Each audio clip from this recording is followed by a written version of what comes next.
Revision එකේ අවසන් දවසේ ස්ට්‍රක්චර්ඩ් පේපර් එකක් දුන්නා. ඒකේ හතරවෙනි ප්‍රශ්නේ තියෙන්නේ මෝටර සම්බන්ධයෙන්. අපි හතරවෙනි ප්‍රශ්නේ තමයි දැන් විවරණය කරන්න හදන්නේ. පේපර් එක ලැබුණ නැතේ ඉන්නවනම් ඩිස්ක්‍රිප්ෂන් එකේ link එක දාලා තියෙනවා. ඒකෙන් පේපර් එක අරගෙන ඉස්සලා උත්සාහ කරලා බලන්න. හරි. අපි බලමු හතරවෙනි ප්‍රශ්නේ. පහත පෙන්න ඇත්තේ ඒකාකාර චුම්බක ශේෂ්ත්‍රයක් භාවිතයෙන් සාධන ලද සරල ධාරා මෝටරයකේ ඒ ප්‍රධාන කොටස් නම් කරන්නලු. මේක රූපයක් සලකන්න. මේ තියෙන්නේ චුම්බක ද්‍රව. මේ අර්ධ සිලින්ඩ්‍රාකාර කොටස් වලට තමයි අපි ඥාතදේශ කියන්නේ. ඒවා ලෝහ වලින් හදලා තියෙන්නේ ඥාතදේශ. මේ ඊට දෙපසින් තියෙන්නේ කාබන් ඇතිලි. මේ ඥාතදේශක භ්‍රමණය වෙනකොටත් විද්‍යුත් ස්පර්ශය ලබා දෙන්න ඕන හින්දා තමයි කාබන් භාවිතා කරන්නේ. කාබන් විද්‍යුත් සන්නායකයක් බව අපි දන්නවනේ. හරි. එහෙනම් ප්‍රධාන කොටස් ටික වෙන්නේ චුම්බක ද්‍රව, ඥාතදේශක, කාබන් ඇතිලි. මේ මම පෙන්නලා තියෙන්නේ කම්බි එක පොටයි. මේක අපි දන්න පොටවල් එකක් නෙවෙයි, තව විශාල සංඛ්‍යාවක් තියෙනවා. මේකට පොදුවේ අපි මේ කොටසට කියන්නේ ආමේචරය කියලා. එහෙනම් මේ ටික ආමේචර කියලා ලකුණු කරගන්නත් ඕන. හරි. එක ඥාතදේශ හා ඇතිලිවල ක්‍රියාව කුමක්ද කියලා අහන්න. මේ බලන්න මේක වෙන්නේ මොකද්ද කියලා බලමු අපි ඉස්සෙල්ලා. මේ විදිහට කෝෂයක් සම්බන්ධ කරලා තියෙනවා. මේ ධන පැත්ත මෙහෙන් ධාරාව ඇතුල් වෙලා මේ විදිහට ධාරාව පිට වෙලා යන එක නෙවෙයි. මම මේ කොටස නම් කරන්න මේක A B C D කියලා. මේ පැත්තේ ඥාතදේශ කොටස P, මේ පැත්තේ කොටස Q කියලා ලකුණු කරන්න.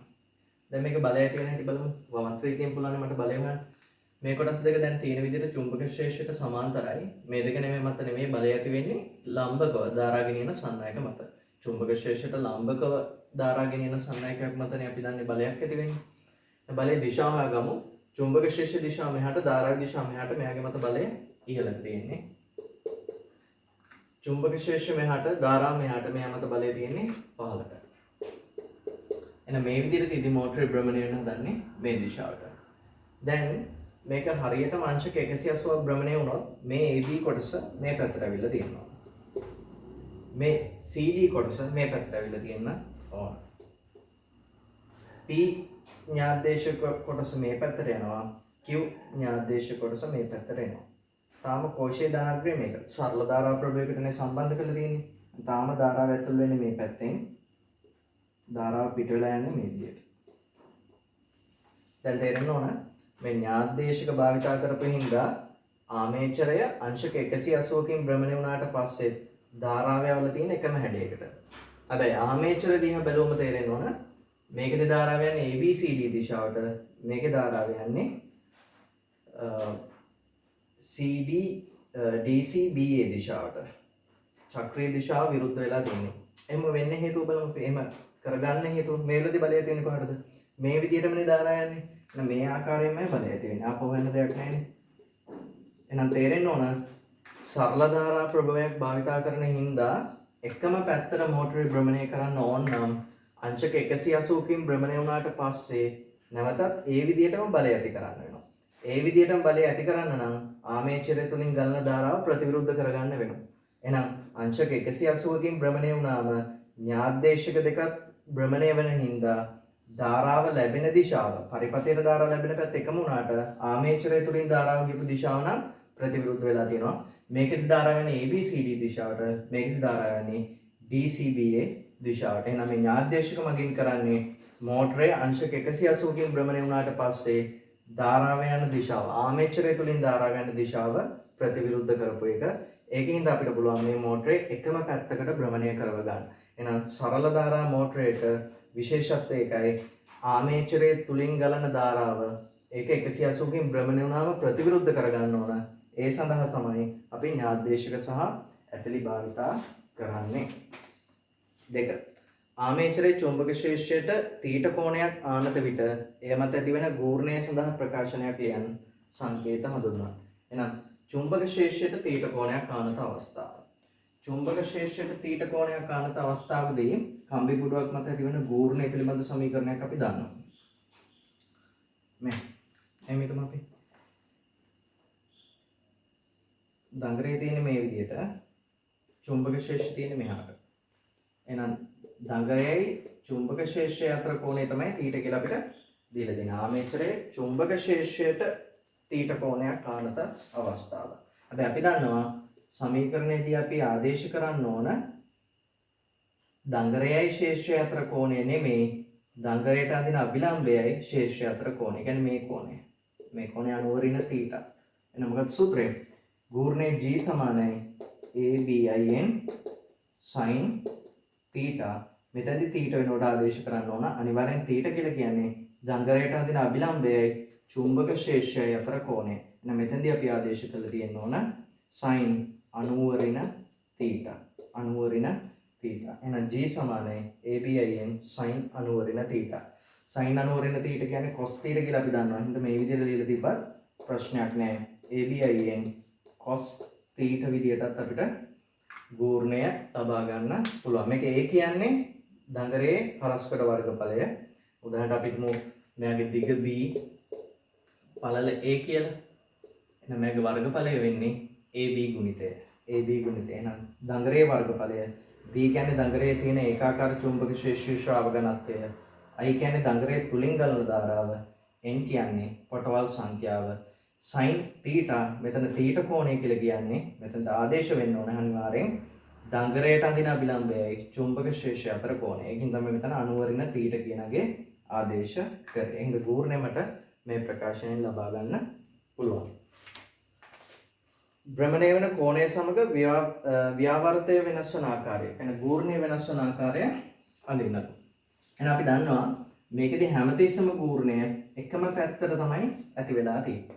එකම පැත්තට තමයි ඇති වෙලා තියෙන්නේ. දැන් අපිට ආපු සමීකරණේ G සමානයි ABIN cos θ. θ කියන්නේ ශේෂ්ත්‍රයත් එක්ක දඟරය ආනත වෙලා තියෙන කෝණය. එහෙම වුණොත් අපිට හිතෙන්නේ ගූර්ණයේ G θත් එක්ක වෙනස් වෙන්න ඕන. θ බිඳුවේදී තමයි ගූර්ණය උපරිම වෙන්නේ. මේ හැඩයට කියලානේ.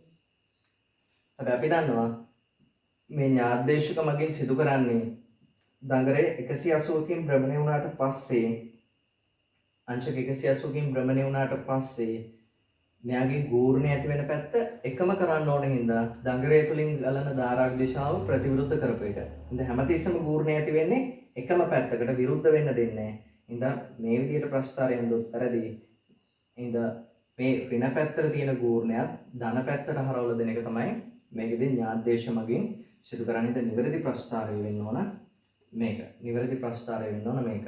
එහෙනම් මේ උපරිම ගූර්ණය වෙන්නේ cos θ බිඳුවක් වන අවස්ථාවේදී ABIN කියන අගය. එහෙනම් භ්‍රමණය වෙන කෝණයේ θ සමග ගූර්ණයේ G වෙනස් වෙන්න ඕන මේ වගේ හැඩය ප්‍රස්ථාරයක් මගින්. ආමේචරය මත ඇති වෙන ගූර්ණය නියත කර ගැනීමට කුමක් සිදු කළ හැකිද? එහෙනම් ගූර්ණයේ වෙනස් වෙන මේ භ්‍රමණය වෙන කෝණයත් එක්කනේ. එහෙනම් කෝණයත් එක්ක වෙනස් වීම සිදු නොවෙන්න නම් අපි දන්නවා හැමතිස්සම ශේෂ්ත්‍රයයි දඟරයයි අතර කෝණය ශුන්‍යව තියාගත්තා නම් හරි. θ සමානයි බිඳුවේ තියාගත්තා නම් හරි. එහෙම වුණොත් හැමතිස්සම තියෙන ගූර්ණය උපරිම ගූර්ණයට සමානයි. මේකට අපි කරන්නේ අරිය චුම්බක ශේෂ්ත්‍රයක් භාවිතා කරන එක. අරිය චුම්බක ශේෂ්ත්‍රයක් භාවිතා කරන එක. ඒ අදහසක් ගන්න මම මේක පොඩි රූප සටහනක් හඳින්නම්. අරිය චුම්බක ශේෂ්ත්‍රයක් භාවිතා කරොත් සිද්ධ වෙන්නේ මේ අරිය චුම්බක ශේෂ්ත්‍රයක් භාවිතා කරොත් සිද්ධ වෙන්නේ මේ තියෙන ආමේචරය මේ ඉහළින් බලන විදිහට මේ තියෙන කම්බි නගරය යම් අවස්ථාව. එන මේලාදී චුම්බක ශේෂ්ත්‍රය තියෙන්නේ මේ පැත්තට. එහෙනම් අපිට තේරෙන්න ඕන මේ වෙලාවේදී දඟරයයි චුම්බක ශේෂ්ත්‍රයයි සමාන්තරයි. θ සමානයි බිඳුව අවස්ථාවේ තියෙන්නේ. අපි හිතමු දඟරේ මේ වගේ තැනකට ආවොත් මේ උඩින් බලන විදිහ තියෙන. ඒ කියන්නේ මේ පැත්තෙන් බැලුවොත් පේන විදිහ, මෙහෙන් බැලුවොත් පේන විදිහ.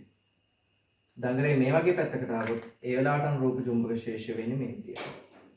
එහෙනම් දැන් තේරෙනවා මේ දඟරේ කොහොම භ්‍රමණය වුණත් හැමතිස්සෙම චුම්බක ශේෂ්ත්‍රය දඟරයට සමාන්තරව තියෙන. ඒ කියන්නේ θ සමානයි බිඳුවේ තියෙන්නේ.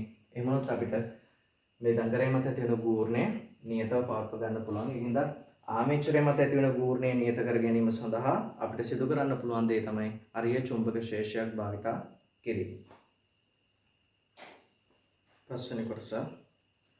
ඉහත ක්‍රියාමාර්ගයේ ගත් පසු චුම්බක ශ්‍රාව ඝනත්වයේ B ආමේචර කම්බි පොටවල් ගණයෙන් කම්බි නගරයේ ශේෂ්ඨඵලයේ A වේ නම් කෝණික ඔමෙගා කෝණික ප්‍රවේගයෙන් භ්‍රමණය වන විට ප්‍රේරණය වන විද්‍යුත්ගාමක බලය සෑම. ප්‍රේරණය වන විද්‍යුත්ගාමක බලය සෑම කියලා කියන්නේ. හරි. එහෙනම් අපි දන්නවා මේ සූත්‍රය.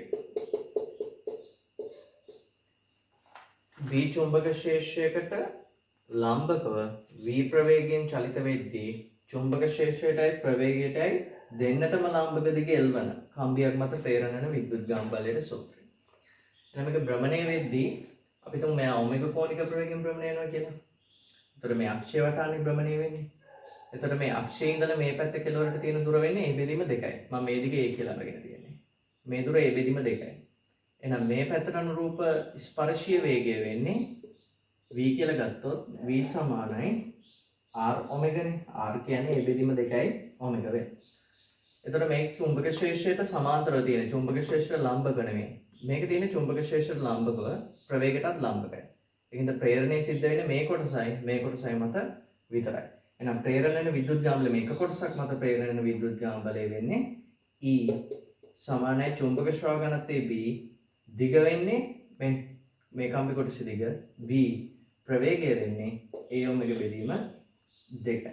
A ඔමෙගා බෙදීම 2යි. එහෙනම් ප්‍රේරණ වෙන විද්‍යුත්ගාම බලය මට ලියන්න පුළුවන් B ඔමෙගා AB බෙදීම 2යි මේ එක කම්බි කොටසක් මත.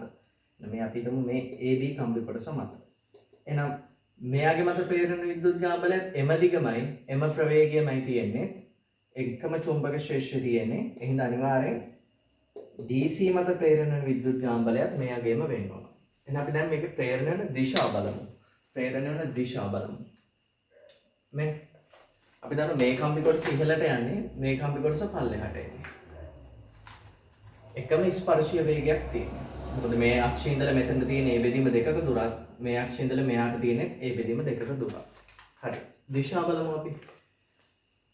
ප්‍රේරණ දිශාව මට හොයාගන්න පුළුවන් ෆ්ලෙමින්ගේ දකුණත් රීතියෙන්. ෆ්ලෙමින්ගේ දකුණත් රීතිය යෙදුවොත් මෙන්න. චුම්බක ක්ෂේත්‍රය මෙහාට චලිත වෙන්නේ මෙහාට. එහෙනම් ප්‍රේරණ වෙන විද්‍යුත්ගාම බලය තියෙන්නේ මේ පැත්තට. එහෙනම් මේ කම්බිය මත ප්‍රේරණ වෙන විද්‍යුත්ගාම බලය තියෙන්නේ මේ පැත්තට. මම ඒක කෝෂයකින් නිරූපණය කරන්නම්. මේ කම්බි කොටස මත බැලුවොත් දකුණත් රීතිය යෙදුවොත් චුම්බක ක්ෂේත්‍රය මෙහාට චලිත වෙන්නේ පල්ලෙහාට. එහෙනම් ප්‍රේරණ වෙන විද්‍යුත්ගාම බලය තියෙන්නේ මේ පැත්තට. ප්‍රේරණය වෙන විද්‍යුත්ගාම බලය තියෙන්නේ මේ පැත්තට. විද්‍යුත්ගාම බලය කියන්නේ දෛශිකයක් නෙවෙයි. අපි දන්නවා විද්‍යුත්ගාම බලය ක්‍රියාත්මක වෙන්නේ ධනින් ඉවතට. හේතුව ඍණාග්‍රයට වඩා ධනාග්‍රය තමයි විභවය වැඩි කරලා දෙන්නේ. දැන් තේරෙන්න ඕන මේ කම්බිය මත ඇති වෙන විද්‍යුත්ගාම බලයේ චක්‍රීය දිශාවටමයි මේ කම්බිය මතත් විද්‍යුත්ගාම බලය ඇති වෙලා තියෙන්නේ. එහෙනම් අපි දන්නවා කෝෂ ශ්‍රේණිගත වෙද්දී එකම පැත්තට නම් මෙයාගේ ධනට මෙයාගේ ඍණ සම්බන්ධ වෙන්නේ. එකම පැත්තට නම් තියෙන්නේ විද්‍යුත්ගාම බලය එකතු වීම තමයි සිද්ධ වෙන්න ඕන. එහෙනම් මේ කම්බි නගරය මත ප්‍රේරණය වන මුළු විද්‍යුත්ගාමක බලය වෙන්නේ මේ විද්‍යුත්ගාම බල දෙකේ එකතුව. මේ අගයන් දෙක සමාන හින්දා එකතුව ගන්නවා කියන්නේ දෙකෙන් ගුණ කරාම ලැබෙන අගය. එහෙනම් ප්‍රේරණය වෙන විද්‍යුත්ගාම බලය වෙන්නේ B ඔමෙගා AB දෙකෙන් ගුණ කරාම මේ දෙක කැපලා යනවා. මේ කම්බි එක පොටක් මත කම්බි පොටවල් n සංඛ්‍යාවක් තියෙනම් ප්‍රේරණය වෙන මුළු විද්‍යුත්ගාම බලය ගන්න මට n ගෙන් ගුණ කරන්න වෙනවා. එහෙනම් එක පොටක් මත ඇති වෙනවා වගේම තමයි තා පොටක් තිබ්බොත් මේ විදිහටම ශ්‍රේණිගත වෙන ක්‍රමෙ සිද්ධ වෙන්නේ. මොකද මේ කම්බි පොටෙන් ගමන් කරන්නේ එකම ධාරාව. එකම ඇතුල් වෙන ධාරාව තමයි අවසානට පිට වෙලා යන්නේ. එහෙනම් මේ විදිහට කම්බි පොටවල් දෙකක් තියෙනම් මේ වගේ දෙගුණයක් ඇති වෙනවා. තුනක් තියෙනම් තුන් ගුණයක් ඇති වෙනවා. එහෙනම් n ගුණයක් තියෙනම් පොටවල් n සංඛ්‍යාවක් තියෙනම් n ගුණයක් ඇති වෙන්න ඕන. එහෙනම් මේ AB ගුණිතෙන් ලැබෙන්නේ A කියන්නේ පළල B කියන්නේ දිග. එහෙනම් AB ගුණිතෙන් මට ලැබෙන්නේ මේ ආමේචර කම්බි හරස්කඩ වර්ගඵලය. එහෙනම් ආමේචර කම්බි දංගරේ හරස්කඩ වර්ගඵලය. ඒ කියන්නේ මට ප්‍රේරණය වෙන විද්‍යුත්ගාම බලය E ලියන්න පුළුවන් BA ඔමෙගා n විදියට. BA ඔමෙගා n. එහෙම නැත්නම් මේක ලියමු BAN ඔමෙගා. ඔමෙගා වෙනස් වන රාශිය වෙන්නේ. ඔමෙගා වෙනස් කරන්න පුළුවන් අපිට. නෑ. ප්‍රේරණය වෙන විද්‍යුත්ගාම බලය BAN ඔමෙගා. හයවෙනි කොටස. ආමේචර ප්‍රතිරෝධය R වන මෝටරයක V විභවාන්තරයක් සම්බන්ධ කළ විට අනවරත වේගයෙන් භ්‍රමණය වන විට ප්‍රතිවිද්‍යුත්ගාම බලයේ E ප්‍රතිවේ නම් මෝටරය තුලින් ගන්න ධාරාව I සඳහා ප්‍රකාශනයක් ලබා ගන්න එකට කියන්නේ. අතනොත් මේ ප්‍රේරණය වන විද්‍යුත්ගාම බලය තමයි ප්‍රතිවිද්‍යුත්ගාම බලය වෙන්නේ. හේතුව බලන්න මේ කෝෂ දෙකම ඇති වෙලා තියෙන්නේ බාහිරින් ධාරාව වෙන පැත්තට විරුද්ධව. අපි දන්නවා ලෙන්ස් නියමෙනොත් හැමතිස්සම ධාරාවක් ප්‍රේරණය වෙන්නේ. එහෙම නැත්නම් විද්‍යුත්ගාම බලයක් ප්‍රේරණය වෙන්නේ. ප්‍රේරණය වෙන ක්‍රියාවලිය වළක්වා. මේක ප්‍රේරණය වෙන්නේ හේතුව කම්බිය කරකැවෙන එක, ආමේචරයේ භ්‍රමණය වෙන එක. ආමේචරයේ භ්‍රමණය වෙන්නේ හේතුව ධාරාවක් ආපු එක. මේ ධාරාව අඩු කරගන්න විදියට තමයි විද්‍යුත් ගාම්බලයක් ප්‍රේරණය වෙන්නේ ප්‍රතිවිරුද්ධ පැත්තට. බාහිරින් යොදලා තියෙන කෝෂයට ප්‍රතිවිරුද්ධ පැත්තට විද්‍යුත් ගාම්බලයක් ප්‍රේරණය වෙන හින්දා තමයි අපි ඒකට ප්‍රතිවිද්‍යුත් ගාම්බලය කියලා කියන්නේ. එහෙනම් මේ තියෙන්නේ සරල ධාරා මෝටරයක භ්‍රමණය වෙන අවස්ථාවක ඔමෙගා කෝණික ප්‍රවේගයෙන් භ්‍රමණය වෙන අවස්ථාවක ඇතිවන ප්‍රතිවිද්‍යුත් ගාමක බලය සඳහා සම්බන්ධයක්. හරි. දැන් අපෙන් අහන්නේ මේක බාහිරින් බලුවොත් පරිපථයකට දැම්මොත් ගන්න පුළුවන් සූත්‍රයක්. මේක අපි අත්මකොත් සමීකරණයක් වශයෙන් දැනගෙන ඉන්න ඕන. හරි. බලමු. ආමේචර ප්‍රතිරෝධය R1 මෝටරයක් V විභවාන්තරයකට සම්බන්ධ කළ විට අනවරත වේගයෙන් භ්‍රමණය වීමට ඇතිවන ප්‍රතිවිද්‍යුත් ගාම්බලය E ප්‍රතිවේනම් මෝටරය තුලින් ගලන ධාරාවයි සඳහා ප්‍රකාශනය. එහෙනම් මෙහෙම හිතමු. මේ තියෙන මෝටරය. මේ මෝටරේ කම්බිවල දඟරේ තියෙන ප්‍රතිරෝධය තමයි අපි ආමේචර ප්‍රතිරෝධය කියන්නේ R. බාහිරින් V විභවාන්තරයක් දෙලා දෙනවා. අපි ඒක කෝෂයෙන් පෙන්නමු. V විභවාන්තරයක් තියෙන කෝෂයක්. අභ්‍යන්තර ප්‍රතිරෝධයක් හැන්දේ නැහැ. ඒතර අපි දන්නවා මේ කෝෂයෙන් ලබා දෙන විභවාන්තරය V. එහෙනම් මේ කෝෂයෙන් ධාරාවක් ඇති කරගන්න හදන්නේ මේ පැත්තට. මේ පැත්තට. එහෙනම් අපි දන්නවා මේකෙදී ආමේචරයේ මත විද්‍යුත් ගාම්බලය ප්‍රේරණය වෙන්නේ මේ ධාරාව වළක්වන පරිදි. එහෙනම් ප්‍රතිවිද්‍යුත් ගාම්බලය ප්‍රේරණය වෙන්නේ බාහිරින් සම්බන්ධ කරලා තියෙන විභවාන්තරයට ප්‍රතිවිරුද්ධ පැත්තට. ධාරාව වෙනක වළක්වන්න තමයි හදන්නේ. මුළු විභවාන්තරය අඩු කරගන්න තමයි හදන්නේ. එහෙනම් මට ඕන ධාරාව සඳහා ප්‍රකාශනයක් ගන්න. එහෙනම් මට පුළුවන් මේකට ලේසියෙන්ම කර්චොෆ්ගේ දෙවෙනි නියමය දාන්න. මම මේ චක්‍රයේ දිශාවට කර්චොෆ්ගේ නියමය දාන්නම්. විද්‍යුත් ගාම්බලය ක්‍රියාත්මක වෙන්නේ ධනින් ඉවතට. දෛශික දිශාවක් නෙමෙයි. අපි දන්න හැමදෙස්සම ඍණාග්‍රයට වඩා ධන පැත්තේ විභවය වැඩි කරලා දෙන්නේ. ඒකින් තමයි අපි විද්‍යුත් ගාම්බලය ධනින් ඉවතට ලකුණු කරන්නේ. එහෙනම් සලකන චක්‍රයේ දිශාව ඔස්සේම විද්‍යුත් ගාම්බලය තියෙන ධනාගයක්. මෙයා ධන V. විරුද්ධව තියෙනවා මං සලකන චක්‍රයේ දිශාව මේක. මං සලකන චක්‍රයේ දිශාවට විරුද්ධව තියෙනවා ඒ විද්‍යුත් ගාම්බලය ඍණාගයක්. ඍණ E. විද්‍යුත් ගාම්බලය මෙච්චරයි තියෙන්නේ. සමාන වෙන්න ඕන එම චක්‍රයේ දිශාවටම තියෙන IR ගුණිතවල ඓක්‍යය. එහෙනම් මේකේ එක ප්‍රතිරෝධය ආමේචර ප්‍රතිරෝධය විතරයි තියෙන්නේ. ධාරාව ලකුණු කරලා තියෙන්නේ ඒ පැත්තටමයි. එහෙනම් අපි දන්නවා ධාරාව මං සලකන චක්‍රයේ දිශාවටම නම් ගමන් කරන්නේ එක ධන විභවාන්තරයක් ධන IR ගුණිතයක් විතර ලියන්න පුළුවන්. එහෙනම් I සමානයි V ඍණ E ප්‍රතිවිද්‍යුත් ගාම්බලය බෙදීම ආමේචර ප්‍රතිරෝධය වෙන්න ඕන. හරි. බලමු ඊළඟ කොටස. මෝටරය 6 වෝල්ට් විභවාන්තරයකට සම්බන්ධ කළ විට අනවරත වේගයෙන් භ්‍රමණය වන විට ඇද ගන්නා ධාරාව 1 ඇම්පියර් වේ. භ්‍රමණ අක්ෂයට භාරයක් යෙදීම නිසා භ්‍රමණ වේගය අඩක් වුණ අතර ඇද ගන්න ධාරාව 1.5ක් වියලු. මෝටරේ අභ්‍යන්තර ප්‍රතිරෝධය සායනය කියලා තමයි කියන්නේ. එහෙනම් අපි තව දෙයක් මෙතන දැනගන්න ඕන. මේක අපිට ඕනලාක භාවිතා කරන්න පුළුවන් සමීකරණයක්. ඔප්පු කරන්න අවශ්‍ය නැහැ කියලා නැත්නම් අපි දැන් ප්‍රතිවිද්‍යුත් ගාම්බලයේ කලින් සම්බන්ධයක් ආව අපිට VNA ඔමෙගා කියලා. එහෙනම් සලකන එකම මෝටරයක VNA වෙනස් වෙන්නේ නැහැ. මෙයා නියතයිනේ. එහෙනම් සලකන එකම මෝටරයක ප්‍රතිවිද්‍යුත් ගාම්බලය භ්‍රමණය වන කෝණික ප්‍රවේගයට සමානුපාතික වෙනවා. ඒකින්ද මම ඒ සම්බන්ධයෙන් මෙතනදී භාවිතා කරනවා. මේකත් අපි දැනගෙන ඉන්න ඕන දෙයක්. ප්‍රතිවිද්‍යුත් ගාම්බලය භ්‍රමණය වන කෝණික ප්‍රවේගයට සමානුපාතිකයි එකම මෝටරයක් සලකුවම. මොකද එකම මෝටරයක් සලකුවොත් තමයි අපිට VAN පද නියත කරගන්න පුළුවන් වෙන්නේ. එහෙනම් මේක අවස්ථා දෙකක් දීලා තියෙන්නේ.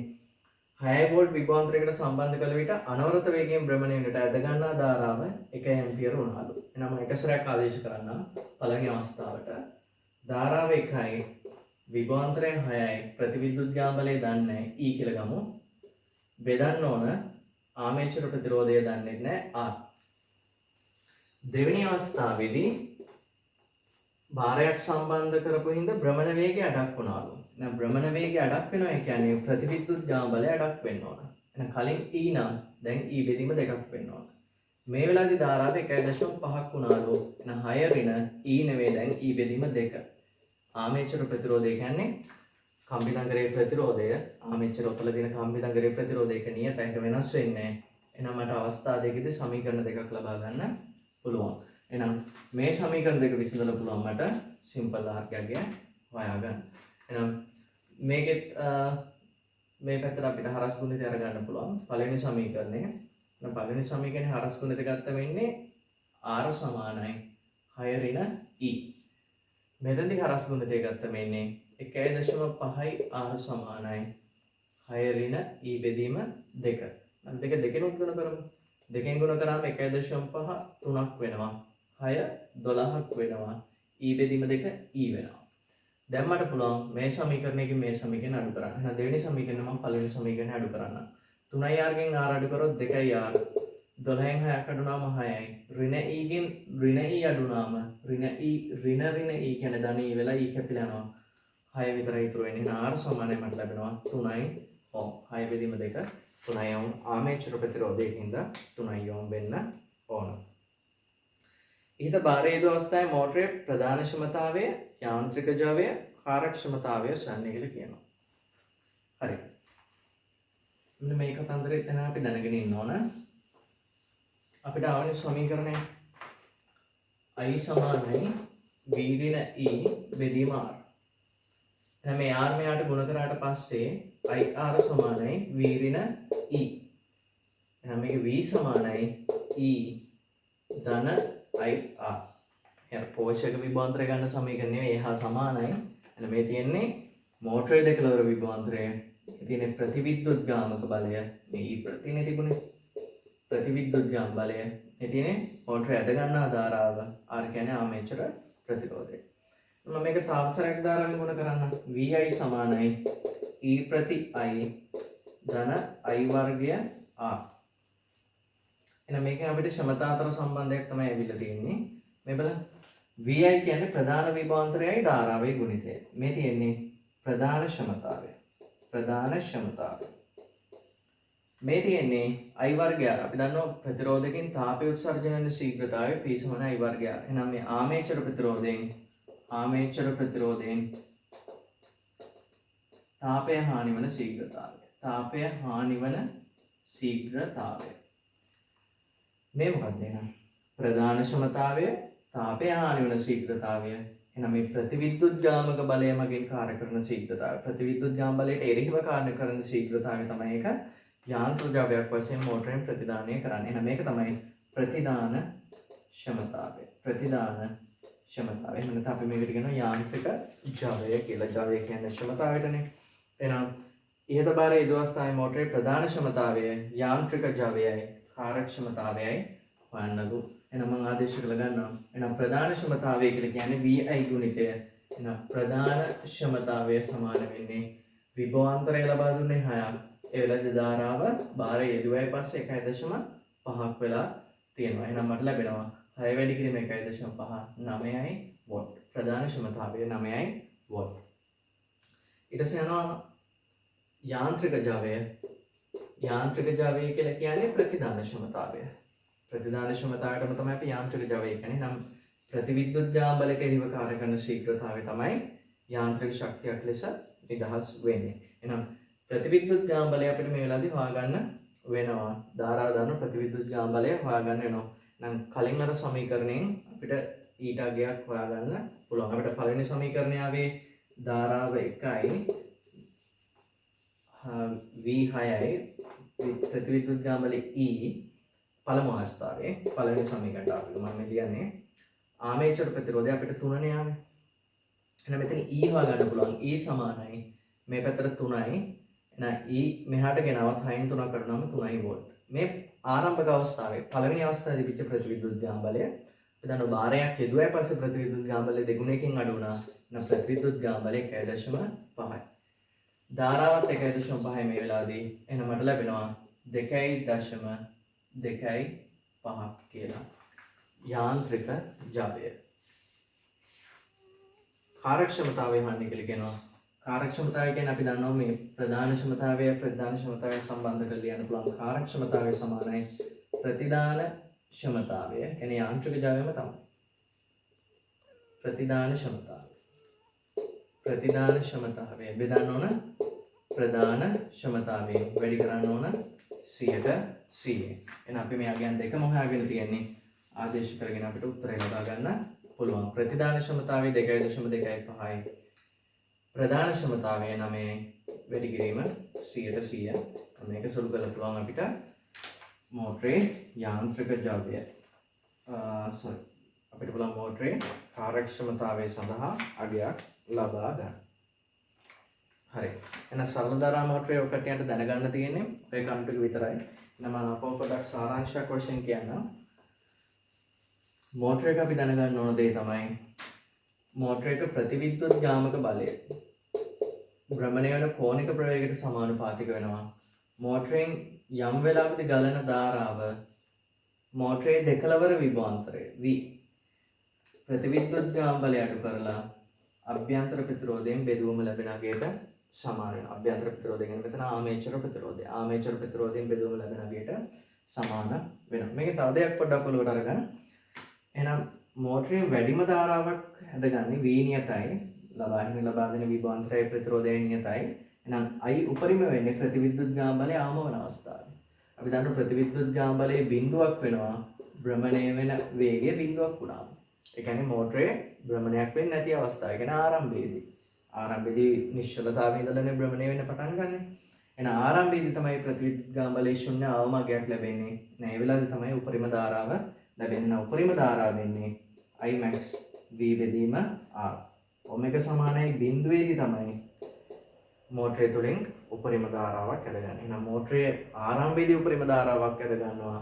භ්‍රමණ වේගය එන්න වැඩි වෙද්දී ඔමෙගා වැඩි වෙද්දී ප්‍රතිවිද්‍යුත් ගාම බලයත් වැඩි වෙන හින්දා එන්න ධාරාව අඩු වෙන එක තමයි සිද්ධ වෙන්නේ. හින්දා ඒ අදහස පොඩ්ඩක් ඔළුවේ අපි තියාගන්න ඕන. හරි. අපි ඊළඟ ප්‍රත්‍යවර්තක ධාරා මෝටරය පිළිබඳ තියෙන කොටස නමේ පහද පෙන්න ඇති ප්‍රත්‍යවර්තක ධාරා මෝටරයක් වන අතර ඒ ක්‍රියාව සැකමින් පහදන්න. මෙන්න මම අවස්ථා දෙකක් හඳලා තියෙනවා. මේවල අපි මේකට ආමේචරයට නම් හුරු ටිකක් දාගමු. AB CD ප්‍රත්‍යවර්තක සංඥාවක් කියන්නේ අපි දන්නවා කාලයත් එක්ක ධාරාවේ දිශාවයි නැත්නම් වෝල්ටීයතා දිශාවයි මාරු වෙනවා. ඒක ධනාර්ධය ඍණාර්ධය කියලා සලකනවා. එහෙනම් මම මෙතනදී කතා කරන්නේ ධනාර්ධය ගැන විතරයි. මේලාදී අපි තුන් මෙතන මේ තියෙන්නේ සන්නායක වලලු දෙකක්. මේ තියෙන ඇතිලි. මේ තියෙන කාබන් ඇතිලි. මෙතන තමයි ප්‍රත්‍යවර්තක වෝල්ටීයතාවය ලබා දෙන්නේ. දැන් මේ වෙලාවේදී අපි හිතමු මෙයාගෙන් ධාරාව ඇතුළට යනවා. මෙයාගෙන් ධාරාව එළියට එනවා. මෙයාගෙන් ධාරාව මෙහෙම එළියට එනවා. ඔය අවස්ථාවකදී හිතමු දැන් මේකෙදි බලය ඇති වෙන පැත්ත ඔයම අපි මේ චුම්බක ක්ෂේත්‍රයට සමාන්තර කොටස් දෙක මත ඇති වෙන බලය සලකන්න අවශ්‍ය නැහැ. දැන් චුම්බක ක්ෂේත්‍ර ලම්බකව ධාරාගෙන එන සන්නායක කොටස් දෙක වෙන්නේ මේ කොටස් දෙක. දැන් මේ කොටස් දෙක මත ඇති වෙන බලය අපි හිතමු. චුම්බක ක්ෂේත්‍රයේ තියෙන මෙහාට ධාරාව මෙහාට බලය ඉහළට. මේ මත බලය ඉහළට. චුම්බක ක්ෂේත්‍රයේ මෙහාට ධාරාව රැගෙන යන්නේ මේ පැත්තට. එහෙනම් මේ මත බලය පල්ලෙහාට. ධාරාව මොන පැත්තට ලකුණු කරත් ප්‍රශ්නයක් නැහැ. මම මේ ධාරා ලකුණු කරපු විදිහට මේකේ බලය ඇති වෙන්නේ මේ දිශාවට. එහෙනම් මේක භ්‍රමණය වෙන්න ගන්න මේ පැත්තට. භ්‍රමණය වෙද්දී අපි දන්නවා එහෙනම් මේක අංශක 180ක් භ්‍රමණය වුණා. DC කොටස මෙතනට එනවා. AB කොටස මෙතනට යනවා. දැන් දිගටම අඛණ්ඩව භ්‍රමණය එකම පැත්තට තියාගන්න නම් තාමත් බලය ඇති වෙලා තියෙන්න ඕන මෙයා මත ඉහළට, මෙයා මත පල්ලෙහාට. එහෙම වෙන්න නම් තාමත් ධාරාව ගිහිල්ලා තියෙන්න ඕන මේ පැත්තටමයි. කලින් ධාරාව ගියපු පැත්තටම ධාරාව ගිහිල්ලා තියෙන්න ඕන. එහෙම ඔකට යන තේරෙන්න ඕන මේ කාබන් ඇතිලි දෙක සලකුවට පස්සේ ධාරාව ගියපු දිශාව මොකද වෙලා තියෙන්නේ?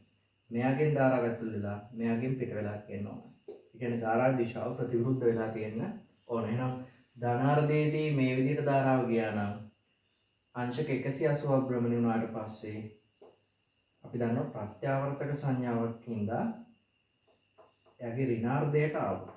හරියටම ඍණාර්ධයට ආවා. ඍණාර්ධය. මම මෙතන සලකන්නේ ඍණාර්ධය. අංශක 180ක් භ්‍රමණය වුණාට පස්සේ නැවත ධාරාව කලින් ගියපු විදිහටම යන්න නම්. හැබැයි අපි දන්නවා මෙතනදි වෙලා තියෙන්නේ මෙතනදි ධාරාව ගිහලා තියෙන්නේ DCBA දිශාවට. මෙතනදි ධාරාව ගිහලා තියෙන්නේ ABCD දිශාවට. එහෙනම් මෙතනදි ආමේචරය තුලින් ගලන ධාරාව පැත්ත ප්‍රතිවිරුද්ධ වෙලා තියෙන්න ඕන. ඒකට අපිට ඥාද්දේශක අවශ්‍ය වෙන්නේ ප්‍රත්‍යාවර්තක සංඥාවකින්ද අපි දන්න කොහොමද කාලයත් එක්ක ධාරාව වෙනස් වෙනවා.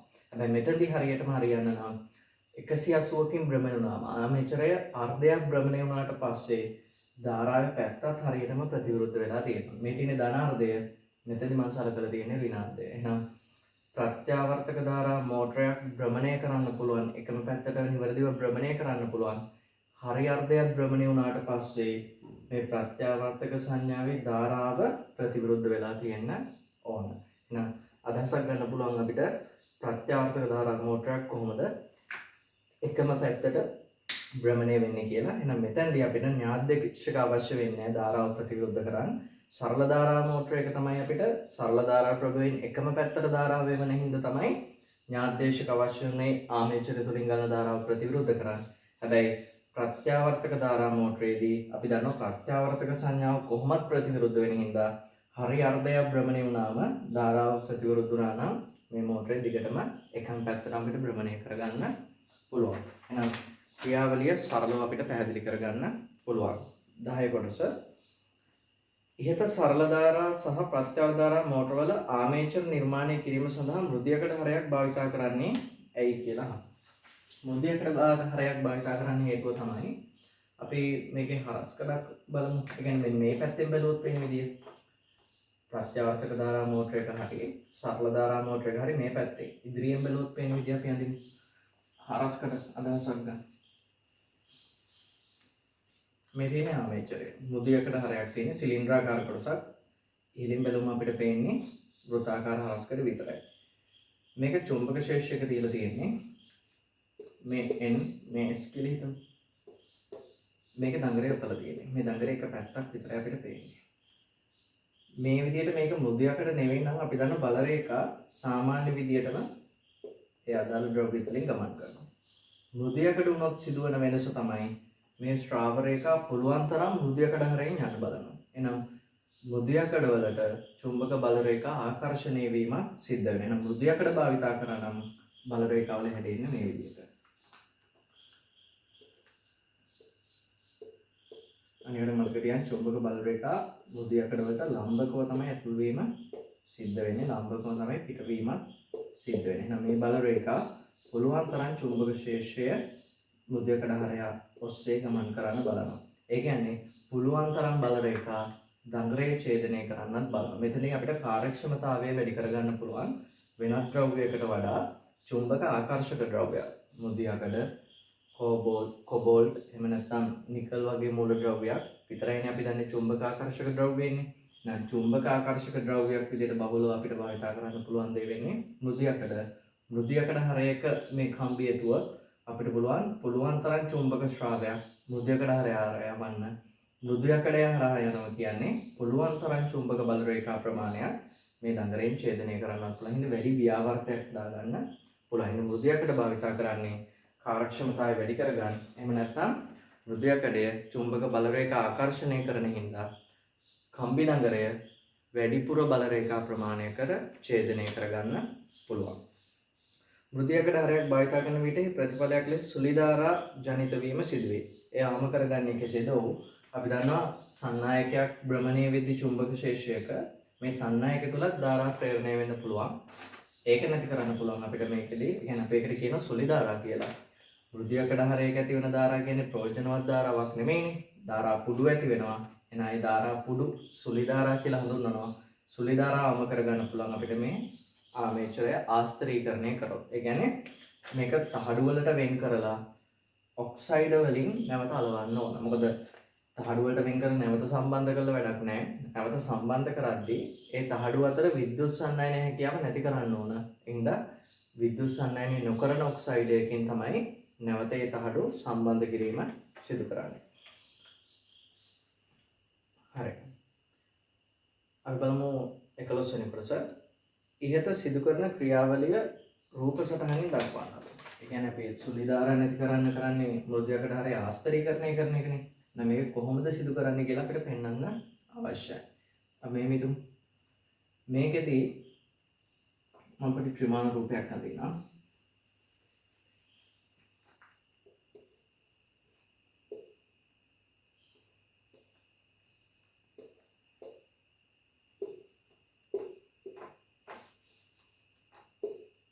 මේ තියෙන NS ද්‍රව මේ තියෙන මෘදු යකඩ හරය. මෙයාගේ බල රේඛා දැන් තියෙනකොට මේ විදිහට. මෙයා භ්‍රමණය වෙද්දී මේකේ ධාරා කුඩුවක් භ්‍රමණය වෙන්න ඕන. ධාරා කුඩුවක් ඇති වෙන්න ඕන මොන පැත්තටද? මෙහෙම කුඩුවක් ඇති වේද නැත්නම් මේ වගේ කුඩුවක් ඇති වේද? ඒක අපි හිතන්න ඕන. මෙතෙන්දී අපි දන්නවා හැමතිස්සම ප්‍රේරණයක් වෙන්නේ සලකන කුඩුවේ චුම්බක ශ්‍රාව වෙනසක් වෙනවා නම්. අපි දන්නවා මේක මේ අතට කුඩුවක් සලකුවොත් භ්‍රමණය වෙද්දී මේ කුඩුව හරහා ශ්‍රාවය වෙනස් වීමක් වෙන්නේ නැහැ. ඒ හින්දා මේකේ කුඩුවක් ඇති වෙන්න ඕන. ධාරා කුඩුවක් ඇති වෙන්න ඕන මේ ආකාරයට. මේක ධාරා කුඩුවක් ඇති වෙන්නේ මේ ආකාරයට. මෙයාගේ තුල ධාරා කුඩුවක් ඇති වෙන්නේ මේ ආකාරයට.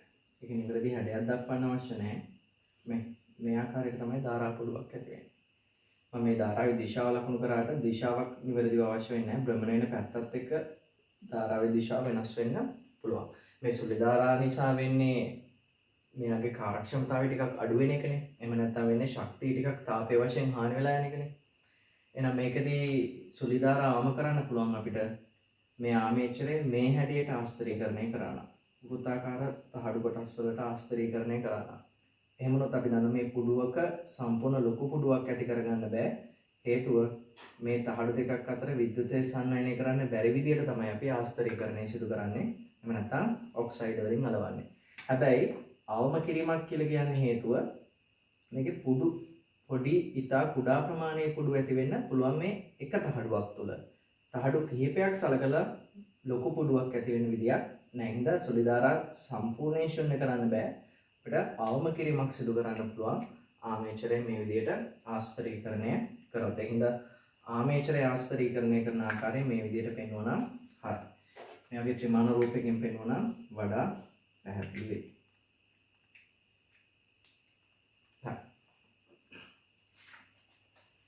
ඉහත සරල ධාරා සහ ප්‍රත්‍යවර්ත ධාරා මෝටර ඩයිනමෝවක් ලෙස භාවිත කළ හැකිද?